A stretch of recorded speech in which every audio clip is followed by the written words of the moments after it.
everyone, and a blessed Sunday to all our 5Ks and everyone else who is joining us today. I am happy to welcome you to our unified online worship. Today is August 1st, and talagang ang bilis po ng panahon. Parang kailan lang nung tayo ay nag-celebrate ng New Year, but now we are almost reaching the end of the year. And also, we were expecting some changes, better changes on our situation, but recently there are new restrictions that were given to us just when we expected already na pwede na tayong mag-gather at pwede na tayo mag-in-person worship. Ngayon po ay medyo nag-alangan na naman po. But nevertheless, everything else is unpredictable. Everything else is changing. The one thing that remains is our King Jesus Christ. Kaya nga po nararapat lamang na ngayong araw at sa bawat araw, siya ay ating sambahin at purihin. Palakpakan po natin ang ating Panginoon. Indeed, praise be His holy name. Ngayong buwan pong ito ng August ay bago rin po ang ating emphasis at tayo ay magbibigay ng focus sa ating mga royal kids and royal youth because they are indeed very, very important to us. Our theme for this month is Royal Kids and Royal Youth, Difference Makers for Christ and His Kingdom. At sa mga araw at linggong ito ay tayo rin po ay makakatanggap ng mga pagtuturo mula sa ating mga pastors and our leaders concerning this topic. And I'd like to remind everyone na kahit na po ito ay focus sa ating mga kids at mga youth, tayo rin po bilang mga adults at mga magulang, tayo rin po ay matuturuan kung paano po natin silang ma-encourage at kung saan po natin ilagay ang ating sarili sa ating mga roles upang sila ay maging mas mabuting mamamayan ng kaharian ng Panginoon. So, wag na natin itong patagalin. Tayo pong lahat ay magsitayo para sa ating panimulang panalangin at para na rin po sa ating songs of praise and celebration.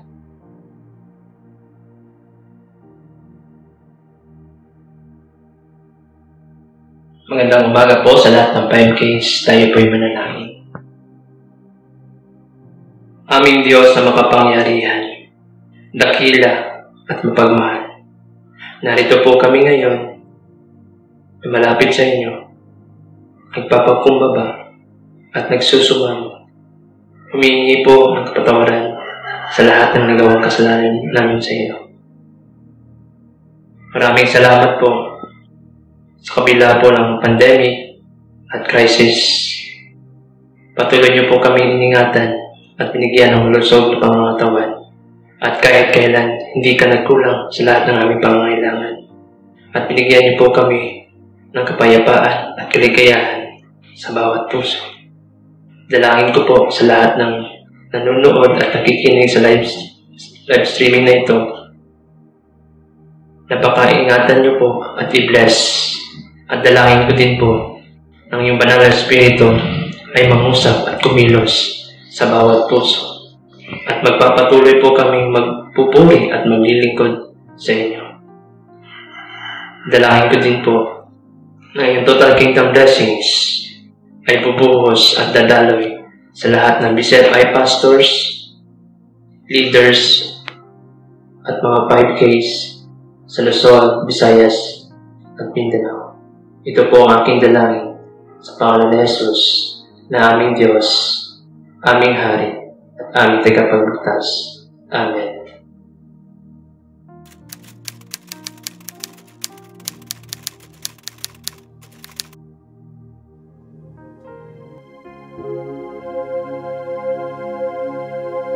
Waymaker, miracle worker, promise keeper, light in the darkness, my God, that is who you are. You are waymaker, miracle worker, promise keeper, light in the darkness, my God, that is who you are.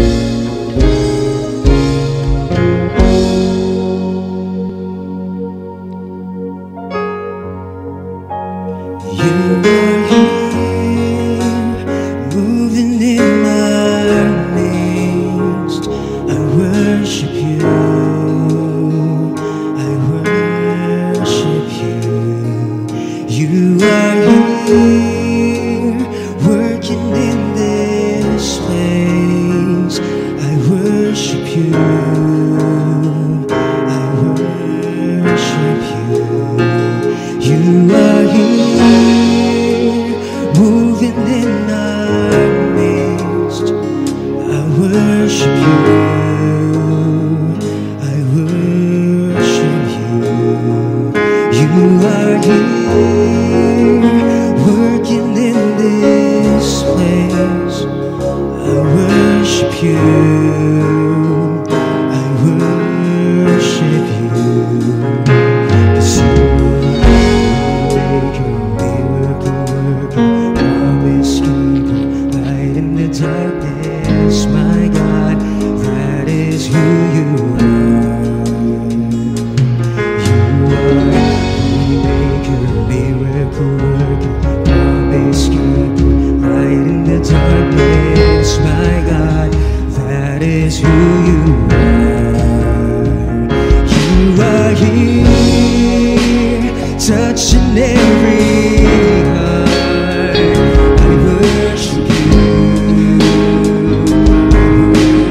I worship you.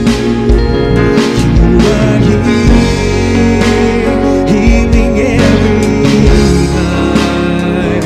I worship you, I worship you. You are here, turning lives around. I worship you, I worship you. You are here, mending every heart.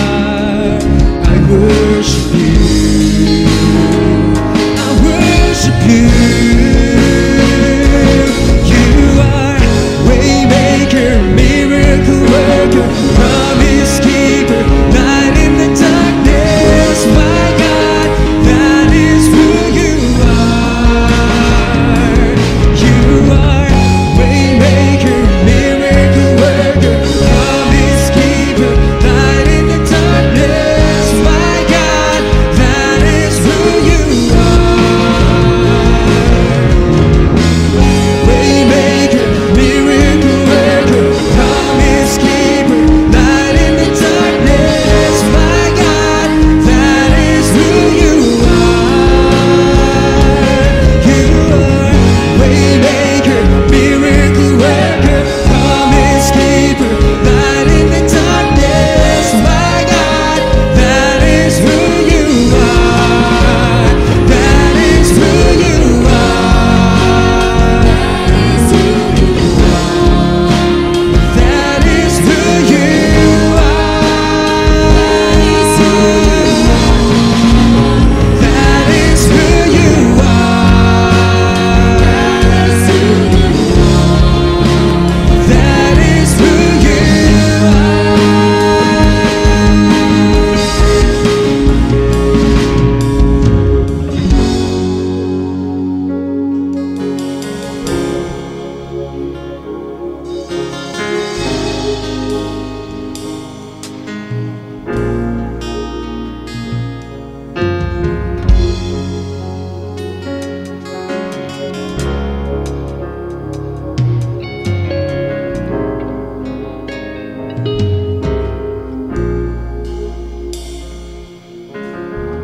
Even when I don't see it, you're working.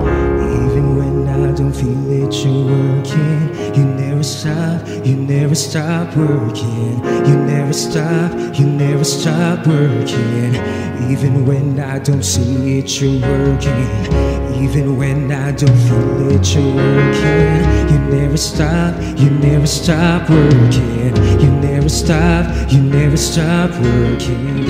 Even when I don't see it, you're working. Even when I don't feel it, you're working. You never stop, you never stop working. You never stop, you never stop working. Even when I don't see it, you're working. Even when I don't feel it, you're working. You never stop, you never stop working. You never stop, you never stop working. Waymaker, miracle worker, promise keeper, light in the darkness. My God, that is who you are.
waiting for you. Dance like the weight has been lifted. Praises waiting. Where the Spirit of the Lord is, there is freedom. There is freedom. Where the Spirit of the Lord is, there is freedom. There is freedom. Come out of the dark, just as you are, into the fullness of His love. For the Spirit is here, let there be freedom. Let there be freedom. Oh yeah, freedom.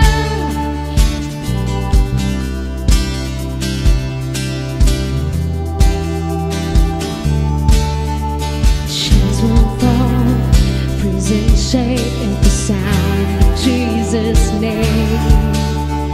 Lives made whole, hearts awake at the sound of Jesus' name. Chains will fall, prison shake at the sound of Jesus' name. Lives made whole, hearts awake at the sound of Jesus' name.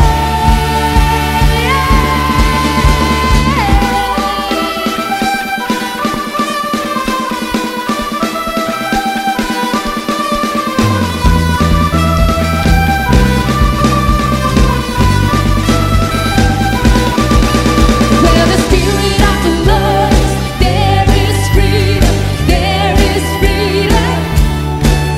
Where the Spirit of the Lord is, there is freedom. There is freedom.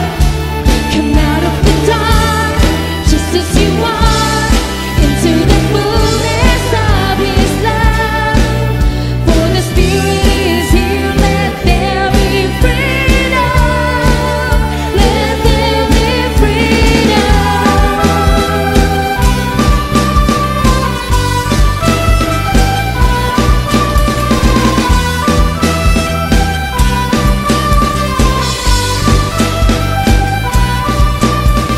Dance like the weight has been lifted. Grace is waiting for you. Dance like the weight has been lifted. Grace is waiting. Dance like the weight has been lifted. Grace is waiting for you. Dance like the weight has been lifted. Grace is waiting. Oh, dance like the weight has been lifted. Grace is waiting for you. Dance like the weight has been lifted. Grace is waiting. Where the Spirit of the Lord is, there is freedom. There is freedom. Where the Spirit of the Lord is, there is freedom. There is freedom. Come out of the dark, just as you are, into the fullness of His love. For the Spirit is here, let there be freedom. Let there be freedom.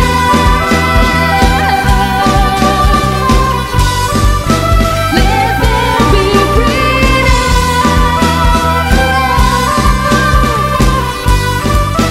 Let there be freedom.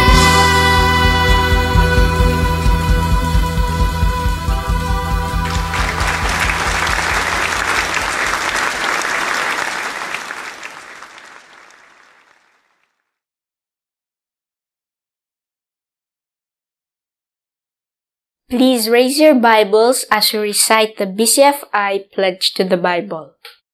BCFI Pledge to the Bible. I pledge allegiance to the Holy Bible, God's holy word, the constitution of His eternal kingdom. I will make it a lamp unto my feet and a light unto my path, that I may walk in the way of righteousness. I will hide its words in my heart, that I might not sin against my God, and so please Him with my life. I will devote myself to read, study, and meditate upon it as long as I live.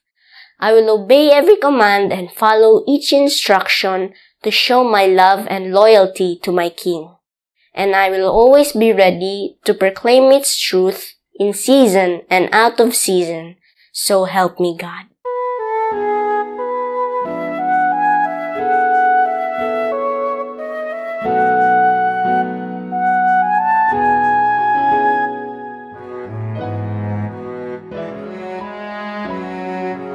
Kingdom blessings to all. I trust that all of you are doing great by the grace and mercy of our Lord Jesus Christ.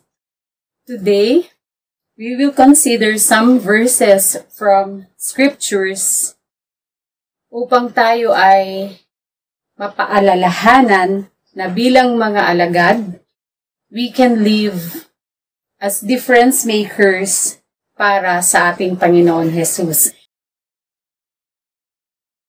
If you have your Bible with you, please turn with me to Matthew chapter 5, verse 13. Matthew chapter 5, verse 13. I will be reading from the English Standard Version Bible. Ang sabi dito, "You are the salt of the earth. But if salt has lost its taste, how shall its saltiness be restored? It is no longer good for anything except to be thrown out and trampled under people's feet."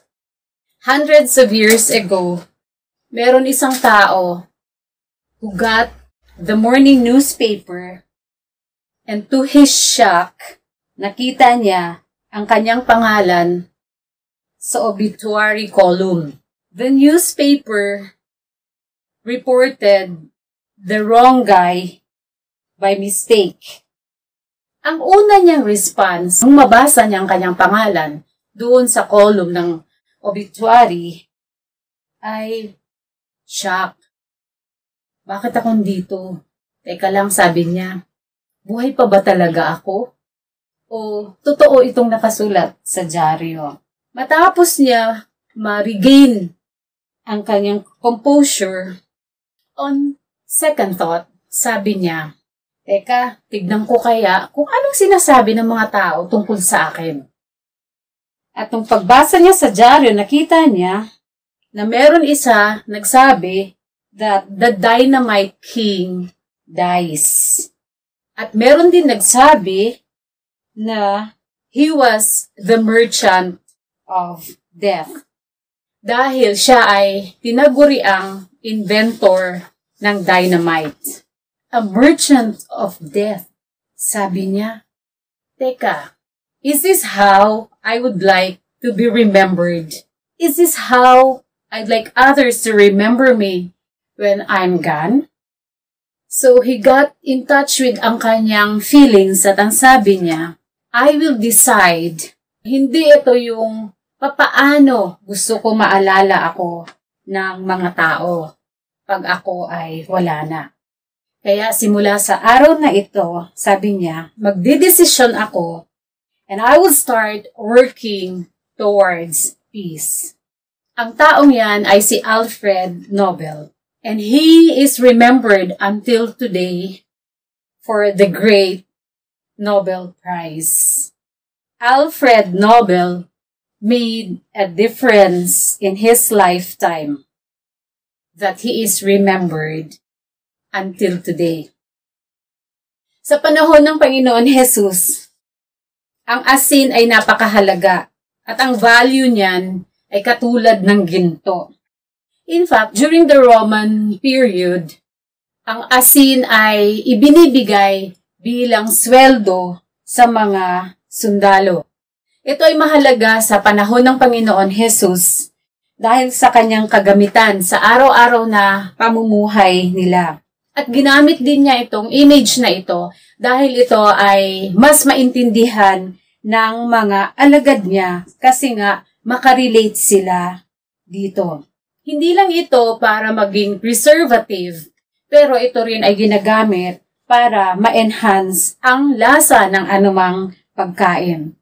bilang mga covenant people, alam din nila ang kahalagahan ng asin. Dahil sabi nga sa Ezra 7:20-22 na ang asin ay ini-store nila sa isang room, ang tawag doon ay chamber of salt na nasa court ng temple. So that they would always provide salt. Kasi alam nga natin sa Old Testament, ang mga sacrifices that are acceptable sa ating Panginoon Diyos ay ang mga sacrifices na merong asin. At alam din nila ang tungkol sa salt of covenant. Makita yan sa Leviticus kung saan sa panahon ng Old Testament, kung ang dalawang partido ay would come to an agreement, gagamit sila ng asin at ang asin ay ginagamit hindi lang to add spice ang kanilang pagkain, ngunit ito ay nagsisimbolo na ang kanilang agreement ay incorruptible or permanent.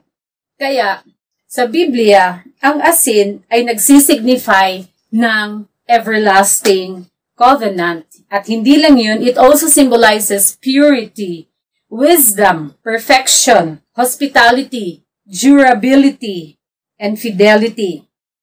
Ngunit pagdating dito sa New Testament, makita natin that the ultimate sacrifice ay ang Panginoon Jesus na. Kaya, hindi na kinailangan pa ang animal sacrifice. So, sasabihin natin, so hindi na kailangan ang asin. Ngunit, kung titignan natin ang Romans 12, verse 1, inurge o minungkahi ng Apostle Pablo na ang mga believers would be what? Would be living sacrifices. So, kung ang Old Testament nagre-require ng asin para sa kanilang sacrifice, sa panahon ni Pablo, sinasabi niya sa mga mananampalataya na bilang living sacrifices, ang kanilang buhay must be salted as well. Nung sinabi ng Panginoon Jesus sa mga alagad sa Matthew 5:13 na sila ay asin ng sanlibutan, sinasabi niya ito sa kanila dahil nais ng Panginoon Jesus na ang mga alagad will make a difference in this world. Jesus wanted His disciples to make an impact sa mundong kanilang ginagalawan. Ngunit ang katanungan, how can a disciple become a difference maker for Christ? Papaano ang isang alagad can make a difference in the kingdom of God? Kung titignan natin ang Lucas, okay? Luke 14:34, meron isang kasagutan ang sinasabi dito. And let me read ang verse. Salt is good, but if salt has lost its taste, how shall its saltiness be restored? It is of no use, either for soil or for the manure pile. It is thrown away.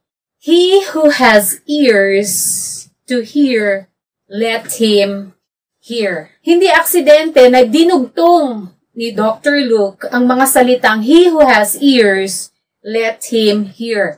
Because to hear is to listen, and to listen is to learn.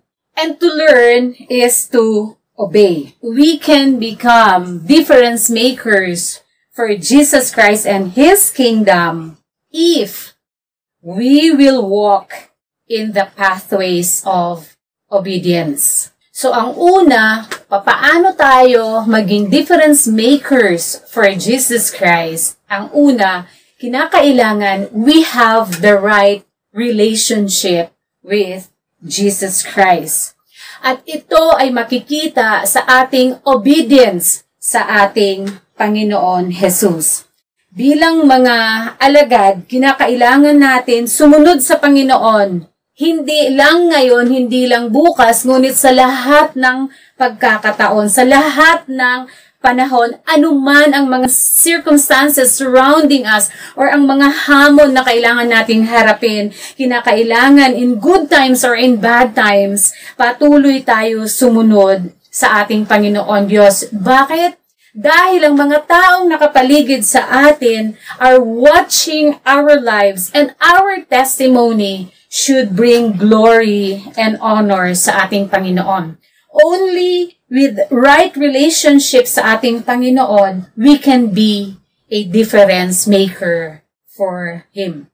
Kung sisilipin natin ang Bible, makita natin ang iba't ibang mga examples ng godly men kung saan sila ay sumunod sa ating Panginoon. We find sa Daniel, siya ay sumunod sa lahat ng pagkakataon. We learn of the story ni King Darius kung saan nasa loob ng 30 days walang mananalangin sa kanino mang Diyos o sa kanino mang tao kung hindi kay Darius. But Daniel continued to pray bilang act ng kanyang obedience sa ating Panginoon. He was thrown into the lion's den. Pero makita natin in the end that King Darius made a decree na ang lahat should fear, should tremble sa harapan ng Panginoon Diyos. Ganun din si King Nebuchadnezzar at ang kwento ni Shadrach, Meshach, and Abednego. Ang sabi doon, kinakailangan silang mag-bow down before the image that King Nebuchadnezzar built. Pero sumunod sila sa Panginoon Diyos to worship only the living and the true God. So that sila ay itinapon doon sa furnace. In the end, King Nebuchadnezzar blessed the name of the Lord. We also heard of ang story ni Paul and Silas in prison kung saan sa pamamagitan ng kanilang pagsunod sa Panginoon, nakita ng jailer ang buhay na nasa Panginoon, and this made the jailer come to know Christ. Kung titignan natin, before ang verse 13, makita natin sa verses 11 and 12, ang sabi dyan ng Panginoon, "Blessed are you when others revile you and persecute you and utter all kinds of evil against you falsely on my account. Rejoice and be glad, for your reward is great in heaven. For so they persecuted the prophets who were before you."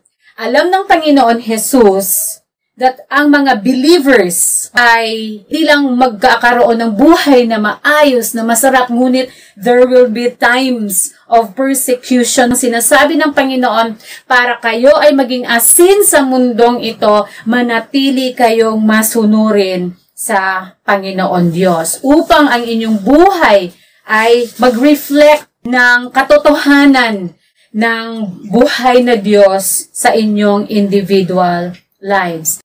Dahil ang pagsunod sa ating Panginoon Diyos, our obedience proves our love for Him. And this is what distinguishes us from the rest of the world.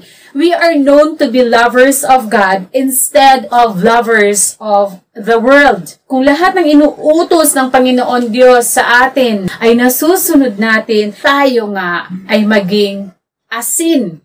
We can add flavor sa mundong ito. We can be difference makers for Christ and His kingdom. Ngunit ang una, kinakailangan na tayo ay meron tamang relasyon sa Panginoon sa pamamagitan ng ating pagsunod sa Kanya, anuman ang circumstances na sa paligid natin, kung anuman ang mga hamon, mahirap man sumunod, madali man sumunod, ang sa atin ay ang patuloy na sumunod sa Kanya. Kumusta ang ating pagsunod sa ating Panginoon kahapon? How about today? How is our obedience to the King of Kings? Ano ang mga hamon ngayon na iyong hinaharap na nagpipigil sa iyo upang sumunod sa Panginoon? Kapatid, ang sabi ng salita ng Panginoon, ikaw ay asin. At para ikaw ay maging asin, para ikaw ay maging malasa sa mundong ito, kinakailangan makita ng mundo na ikaw ay patuloy na sumusunod sa Panginoon Diyos. Kung sisilipin natin ang salita ng Panginoon, saliksikin natin ng mabuti, makita natin lagi na ang pagsunod sa Panginoon Diyos ay may kalakip na reward. Tama ba? Kaya sa mga kabataan, di ba ang sabi, children, obey your parents in the Lord.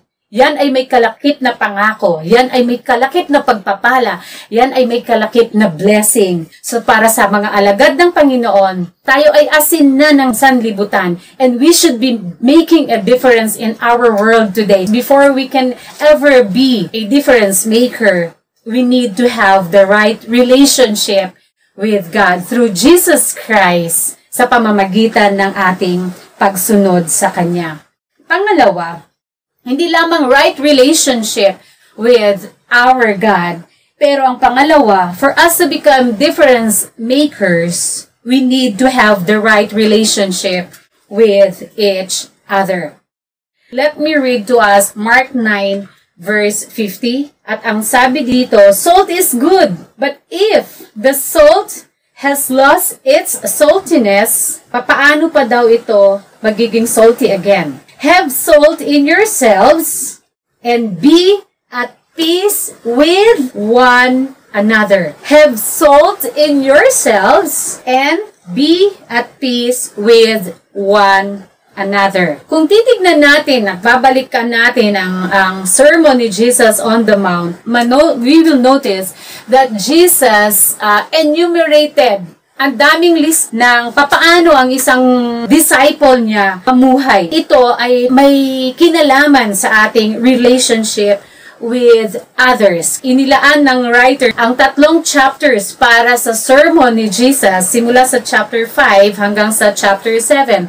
At makita natin dito si Jesus telling the disciples about anger against their brother or against his brother. Makita natin dito Jesus telling his disciples about lust, about divorce, about oaths, about retaliation, about giving to the needy, about loving their enemies. At makita natin na ito lahat relate to how ang disciples should conduct themselves as salt in relation to ang iba. We should be at peace with one another or with each other. Ang kapayapaan ay isang regalo mula sa Panginoon. Makikita natin yan sa Isaiah and even sa Leviticus. At makita natin na ang Panginoon Diyos sa pamamagitan ng Panginoon Jesus ay ibinigay sa atin ang kanyang kapayapaan. And this would relate, okay? This is directly related. Itong kapayapaan na ibinigay ng Panginoon Jesus sa mga alagad has to do with ang attitude at ang action ng mga believers. Makita natin na ang presence ng kapayapaan ng Panginoon sa buhay ng isang mananampalataya indicates ang pagpapala ng Panginoon sa kanyang pananampalataya maging sa kanyang pagsunod. Dahil ang Panginoon Jesus na made a way for us to have peace with God, itong kapayapaan na ibinilagay niya sa ating mga puso ay ang parehong kapayapaan that will enable us, that will help us share peace with others so that we become publishers of peace. Sabi sa Isaiah, at hindi lang yon, ang sabi sa Korinto, tayo ay nagiging ministers of reconciliation. Sabi yan sa 2 Corinthians 5:18. Alam ng Panginoon Jesus ng kanyang mga alagad will deal with different kinds of people in this world, with different personalities at different characters. Kaya inadmonish na niya, itinuro na niya sa kanila that they need to live peaceably with all of them. In that way, they can serve as salt to preserve ang alin, ang harmony within homes, sa mga workplaces, and even in communities. So katulad ng asin, they can add flavor to relationships when they are at peace with each other. They can bring healing doon sa mga broken relationships. Bilang mga alagad ng Panginoon, we are to live peaceably with others. Ibig sabihin nito, we are to respond differently. Opposite doon sa mga impulses, yung mga feelings nararamdaman natin when others wrong us. Yun ang gusto ng Panginoon. We respond differently to our enemies. Kasi di ba ang sabi dyan, instead of hating our enemies, we are to love our enemies. We are never conceited. We deal humbly with others. Kaya nga, in fact, sabi dyan sa verse 12 ng Matthew, ang sabi dyan ni Jesus sa mga alagad, rejoice and be glad pag ikaw ay persecuted. Bakit? Because your reward is great in heaven. That is attitude. Yan yung tamang attitude ng isang alagad ng Panginoon. Ngunit ang tendency natin is always to what? To be angry. Is always to retaliate. Is always to hate instead of love. But if we are to become difference makers for Jesus Christ and His kingdom, we are to operate on the opposite. And through the power of the Holy Spirit, we can live a dynamic kingdom-driven life that makes us different from the rest of the world. Sabi nga ni John Piper, ang issue ay hindi sa ating kamao at sa ating bibig. Ang tunay na issue ay nasa ating puso. A heart that is at peace with God can also be at peace with others. And dahil dito, we can live harmoniously with each other and we can glorify ang ating Panginoon. Makita natin yan sa buhay ni Stephen kung papaano sinabi niya sa point ng kanyang kamatayan, Lord, do not lay this sin up against them. At ang perfect example natin ay ang Panginoon Jesus who lived a sinless life, who met the needs of the people as He ministered to them. He healed the sick ones. He cast out demons. He raised their dead. Pero anong ginawa ng tao sa Kanya? Pinatay pa rin siya. Ngunit, ang sabi ng Biblia, He was like a lamb led to slaughter. He kept silent and He did not defend Himself. But He submitted sa kalooban ng Panginoon. And look what happened. We were given reconciliation. We were reconciled back to God. And because of what Jesus did, we have peace with God. Ours is the task as salt to preserve and add flavor to our world by living peaceably with one another. Kumusta ang ating relasyon sa isa't isa? Is it cold? Is it tasteless? God wants us to be the salt of this earth by living at peace with each other. Let us be bearers of God's peace upang ang ating Amang nasa langit will be glorified. May dalawang magkaibigan nakatira sa gubat. Sila ay ang kabayo at ang tigre. Araw-araw na lang, ang dalawang ito ay wala nang ginawa kundi magtalo. At ang pinagtatalunan nila ay ito, kung ang damo ba ay blue or green. Napagod na si tigre kasi ini-insist ni kabayo na ang damo ay blue, hindi green. So, bago pa maubos ang pasensya ni tiger kay horse, sabi niya, ganito na lang, puntahan natin ang king of the jungle and let us ask him kung ano ba talaga ang kulay ng damo. Kung ito ba ay green or ito ay blue. So, pagpunta nila doon, sabi ng kabayo, sige ako na magtanong. Sabi niya, king, ano ba talaga ang kulay ng damo? Di ba blue? Sabi ng hari, oo, blue nga. So, natuwa si kabayo at umalis sila doon. Ngunit, pagdating ng hapon, bumalik ang tigre sa hari. At ang sabi niya, king, di nga ba? Hindi talaga blue ang damo. Di ba green talaga? Sabi niya, alam mo, ganito yan. Lahat tayo nakakaalam na ang damo ay green, hindi talaga blue. Ngunit, ano ba yun? Bakit ba ninyo pag-aawayan pa ang kulay ng damo? Di ba higit na mahalaga ang relasyon ninyo sa isa't isa? Kasi sabi niya, dito sa aking kaharian, ganito ang sistema. Hindi tayo mag-antayan kung sino ang dapat umunawa, kundi uunahan na natin ang paggawa ng mabuti dito sa kaharian upang patuloy ang kapayapaan sa ating gubat. Kung titignan natin bilang mga alagad ng Panginoon, hindi tayo mag-antayan kung sino ang dapat mauna gumawa ng mabuti. Kung sino ang dapat maunang humingi ng kapatawaran o kung sino ang dapat magpatawad. Kung sino ang dapat maunang umunawa o kung sino ang kailangan, kung sino ang dapat magmadali na umunawa. Bakit? Dahil ito ang gusto ng Panginoon sa atin, hindi tayo mag-antayan, kundi tayo ay mag-unahan gumawa ng mabuti para sa isa't isa. Bakit? Tayo ay mga asin. We have to preserve. We have to add flavor sa ating mundo. Instead of waiting, we do what we have to do bilang mga alagad ng Panginoon. So, to be difference makers, ang una, we need to have the right relationship with our Lord Jesus Christ sa pamamagitan ng ating pagsunod anuman ang circumstances around us. At ang pangalawa, to be difference makers, we need to have the right relationship with each other. At ito ay makikita sa ating pamumuhay na mapayapa sa isa't isa when we live peaceably with everyone. So sa lahat ng ating mga 5Ks at ang lahat na nagjo-join sa ating panambahan sa araw na ito, tandaan natin, tayo ay asin ng sanlibutan. Tayo ay tinawag so that we will make a difference for Jesus Christ at sa kanyang kaharian. Tayo ay tinawag to influence others for the glory and honor ng ating Panginoon Diyos. So mga ka-5Ks, let us live an obedient life and let us live peaceably with each other. May the Lord bless all of you, and may the Lord grant us His shalom.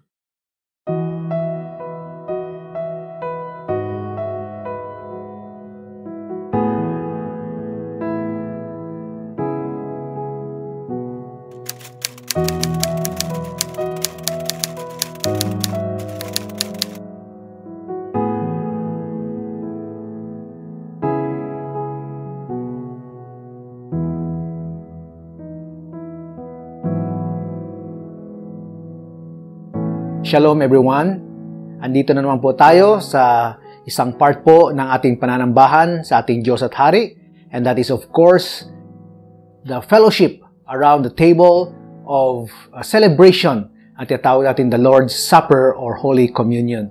And we praise the Lord for the privilege that we have today as one people, united in heart and in spirit. Although magkakalayo-layo tayo at geographically today, but in the Lord, we can be one.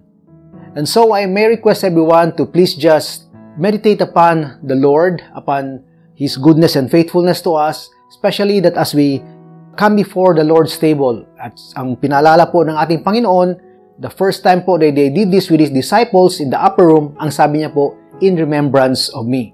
Ano po yung, again, yung iparemind sa atin, yung past, present, and future. In the past po, we were sinners, and sinabi po ng Biblia, Christ died for our sins while we were still sinners. That is why nagkaroon po tayo ng salvation. So yun po yung past. And yung present, dahil po doon, dahil namatay po si Jesus sa cross, and sinabi niya po sa kanyang salita that those who believe and received Him, He gave the right or the power to become His children. And therefore, we now have a relationship with God. Yun po yung present. And we are enjoying indeed that fellowship. And meron po ding future. Kung may past, may present, syempre may future.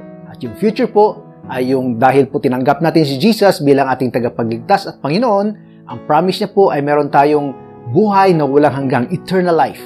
Therefore, we are looking forward to that. At saka po, yung pagdating niya, yun po yung future. So whether ano po yung mauna, or whether He comes again, or kung kukunin na po tayo ng Panginoon. But as we partake this, as we celebrate the Lord's table, yun po yung tatlo. We remember what Jesus has done in the past, for us, the present, and then in the future. Therefore, before we partake, kung meron pong sa past, present, and future na dapat po nating malalahanan, kung meron pong mga hindi po masyadong, kumbaga hindi po natin binigyan ng halaga o yung we did not really appreciate yung essence na kung bakit natin ginagawa ito ngayon, ito po yung paalala. So why don't we come before the Lord and let us meditate upon, as I've said, what God through Jesus Christ has done for us, even as we celebrate the Lord's table. And if we have some matters in life that we need to ask for forgiveness, because maybe we have taken for granted our relationship with Him, what Jesus had done on the cross for us, then let us ask for forgiveness. Let's come before Him.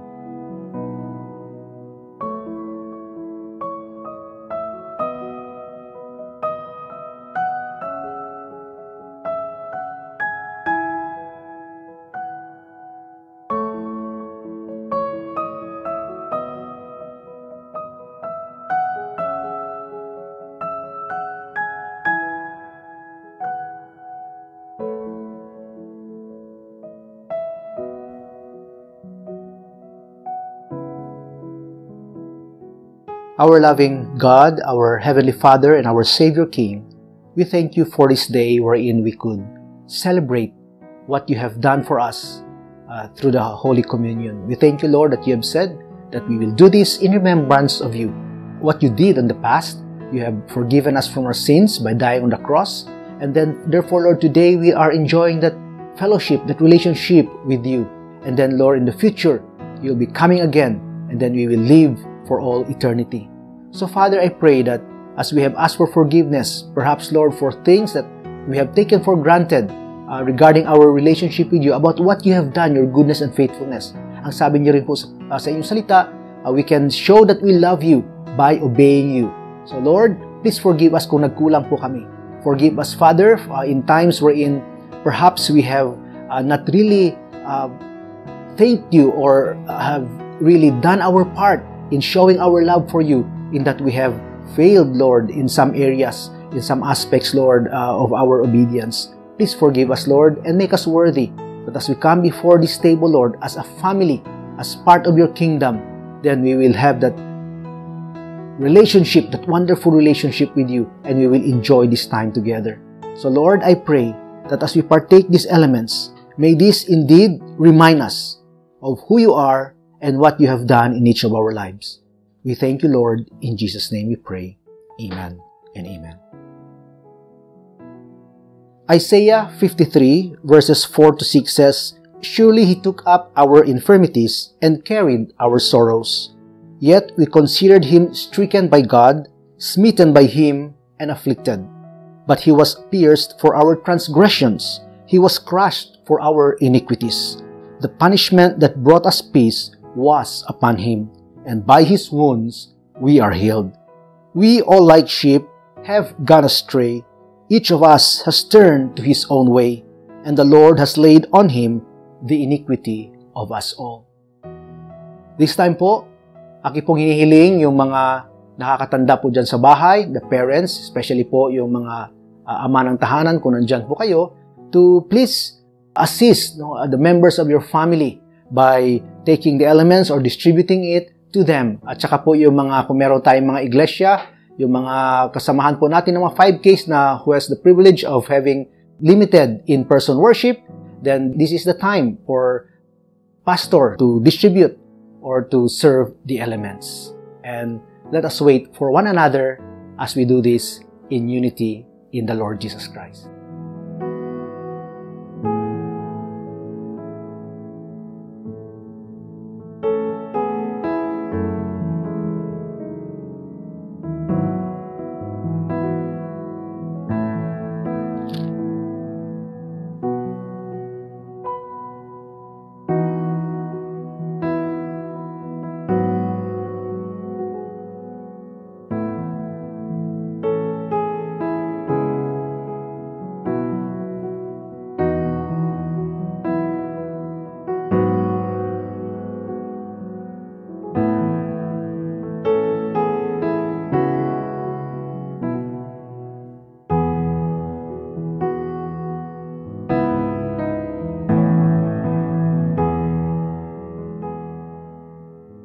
As we have been given the privilege to celebrate the Lord's table today, let us continue to worship the Lord. Let us continue to meditate upon His goodness and faithfulness to us. Let's thank Him for His word. Let's praise and thank Him for what He has done the past weeks. Let's praise and thank Him for the many blessings that He has bestowed upon each one of us. Let's just praise His holy name today. Let's do that.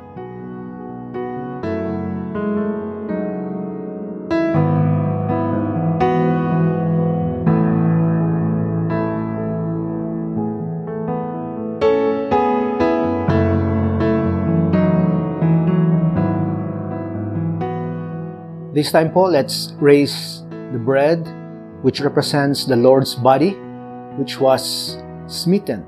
He suffered for you and for me. At sinabi po sa Isaiah 53 kanina, that by His stripes, we are healed. Sa pamamagitan po ng naranasan o niranas ng ating Panginoon noon, ay tayo po ay pinagaling. Hindi lang po ng ating mga kasalanan spiritually, but even for our infirmities, mga sakit po natin. So let's claim healing for us and perhaps for our family members, or may mga kilala tayo, mga 5Ks, those who are not so feeling well and are sick. Let's lift them up to the Lord even as we claim healing in the name of Jesus.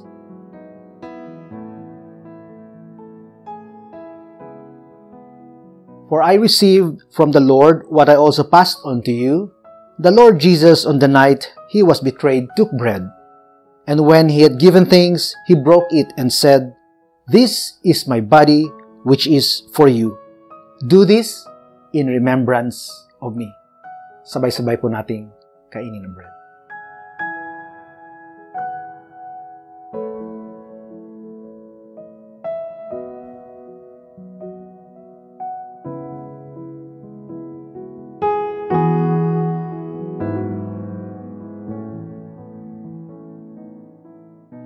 Now let us raise the cup, which represents the Lord's blood, which was shed for the remission of your sins and my sins. And as we raise it, let us also remember members of our families, our friends, our relatives, mga kaibigan po natin, saka kung sino-sino pa man po na hindi pa po nakatanggap ng kaligtasan through Jesus Christ. If you can remember their names, mention their names, and ask the Lord to save them. And if you will be used by the Lord, then say yes, you will do it.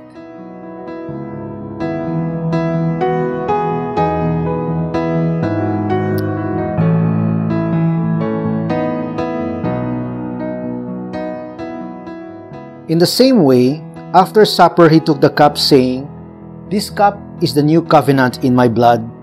Do this whenever you drink it, in remembrance of me. For whenever you eat this bread and drink this cup, you proclaim the Lord's death until He comes." Sabay-sabay po nating inumin na may pasasalamat sa Kanya. Amen. Praise God. Our Father, to you, we offer our praises and thanksgiving. We offer our lives to you, Lord, as living sacrifices, remembering, Lord, what you have done for each of our lives. Remembering, Lord, what you have done on the cross of Calvary for us. And therefore, we are enjoying that great relationship with God, and we are looking forward to that day when we will spend all eternity with you.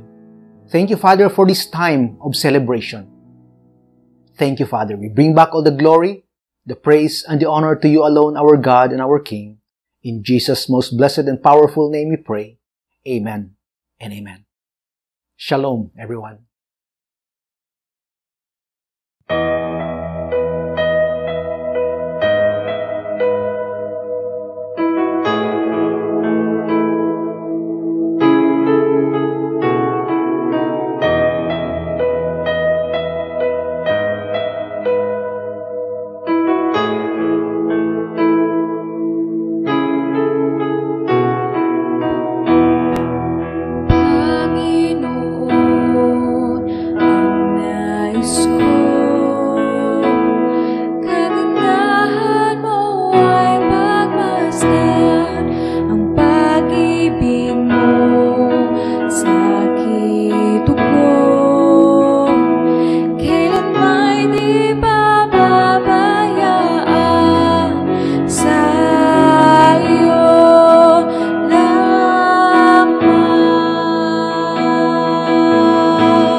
Papuri sa ating Panginoon.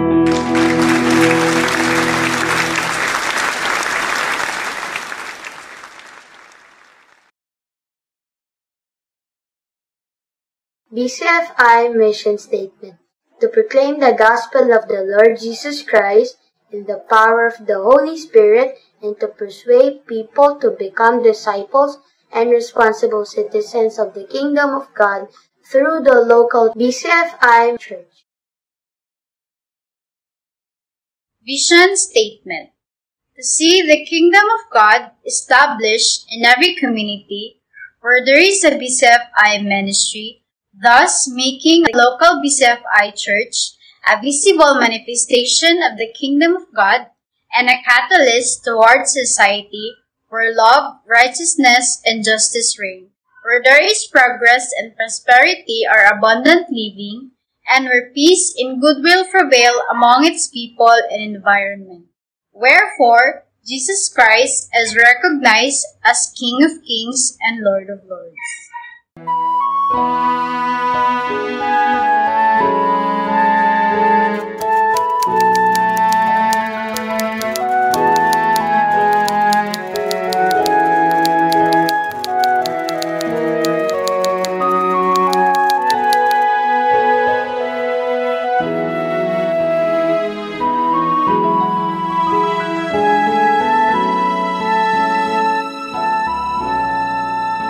Praise the Lord for a wonderful time of worship and fellowship through our unified online worship.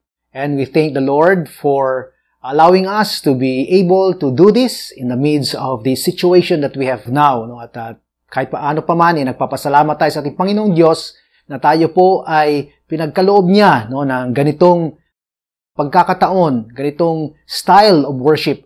Although we are still praying and we are hoping and we are trusting the Lord that somehow makakabalik tayo doon po sa ating usual na pananambahan na kung saan po ay talagang magkikita-kita tayo in person. So let us continue to trust the Lord, to pray, and yun na nga po isasabi natin as we look forward to the days ahead. Let's continue to be careful, our lifestyle, and then let's continue to be watchful. Ano po yung nangyayari sa mga paligid natin? And let us, most importantly, be prayerful. Ang lahat ng nangyayari sa atin ay we will commit it to the Lord even as we completely trust in Him. So thank you for joining us today and every Sunday. And we are looking forward to the next Sunday again that you will be with us. At salamat po sa inyong mga prayers. Thank you rin po sa inyong mga support in whatever way na pinapaabot po sa amin. We thank the Lord for each of your lives. And we also would like to thank Pastora Jerlyn De Jesus for delivering the royal message today. We praise the Lord that as we continue to focus on our royal kids and our royal youth, to challenge each one of us, na talagang tutukan natin sila sa mga panahong ito, and that sila rin po ay gamitin ng Panginoon para sa Kanyang kaharian. So with this, we bring back all the glory, the honor, and the praise to our God and King alone. May I request everyone to please stand as I lead in the closing prayer with benediction. Let us pray. Our Father in heaven, our Almighty God, our Savior King, we thank you for a wonderful time of worship. Thank you, Lord, for blessing us with your word. Thank you, Father, for challenging us and reminding us. And Lord, we thank you because we believe that your word will not return to you empty or void, but it will surely accomplish your desire and achieve the purpose kung bakit po namin ito narinig ngayong araw na ito. And we thank you, Lord, for your word. We thank you also for your servant whom you have used. Thank you also, Lord, for the blessed time of being able to worship you in this manner, Lord, na kahit po sa ganitong pamaraan, although through this online, Lord, talagang ramdaman po namin ang inyong spirit. And I believe, Lord, that as we have been obedient to your word, we were able to worship you in spirit and in truth. So, Lord, I pray for all of those who are joining us today, for your special royal favor to be upon each one. Whatever situation po na meron sila ngayon, I pray, Lord, for your power through your Holy Spirit to touch their lives anew. Lord, they have heard your word, they have been encouraged by our fellowship today, And I believe, Lord, that your Holy Spirit have worked in each of our lives. So I pray, Lord, na patuloy po ang inyong salita na manatili sa aming mabuhay. And then, Lord, we will be able to apply this. And then we will continue to rejoice, Lord, knowing that your word is active, your word is alive. And that each of us, Lord, not only to experience it, but be able, Lord, to express it in such a way that we will be a visible manifestation of your kingdom. And Lord, I pray that as we continue, Lord, to face these trials, Lord, in our lives, ito pong pandemic, Lord, we pray for your grace and mercy. We ask, Lord, for your strength. We ask, Father, for your divine protection and covering. We also ask, Lord, for your provision upon each one, Lord. Alam ko po, sa mga panahon ito, medyo mahirap po ang pamumuhay. But we thank you, Father, because you are our great provider. And Lord, you promise that you will never leave us, nor forsake us. So therefore, Lord, we completely put our trust in you, and we rely upon you, Lord, each day of our lives. As we continue to do our job, as we continue, Lord, to do our everyday activities, and even as we continue, Lord, to obey the mandate and do the mandate, Lord, that you have given us to proclaim the gospel of your kingdom. Salamat po, Panginoon, because we know and we believe that you will answer our prayers in your own time and will. So, Lord, we receive this blessing from you. And as we are blessed, help us to continue to be a blessing to others as well. Thank you, Father. We bring back all the glory and the praise to you. And now, my beloved, receive this blessing, this benediction from God's Word.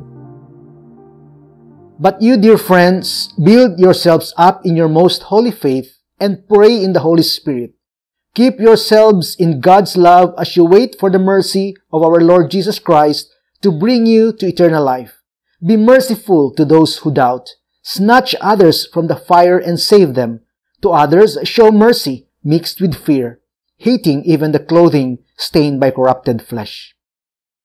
To Him who is able to keep you from falling and present you before His glorious presence without fault and with great joy, to the only God and Savior, be glory, majesty, power, and authority through Jesus Christ our Lord before all ages, now and forevermore, in the name of God the Father, God the Son, Jesus Christ, and through the enabling of His Holy Spirit, we ask all these things in the mighty name of Jesus Christ. Amen and amen. Shalom, everyone.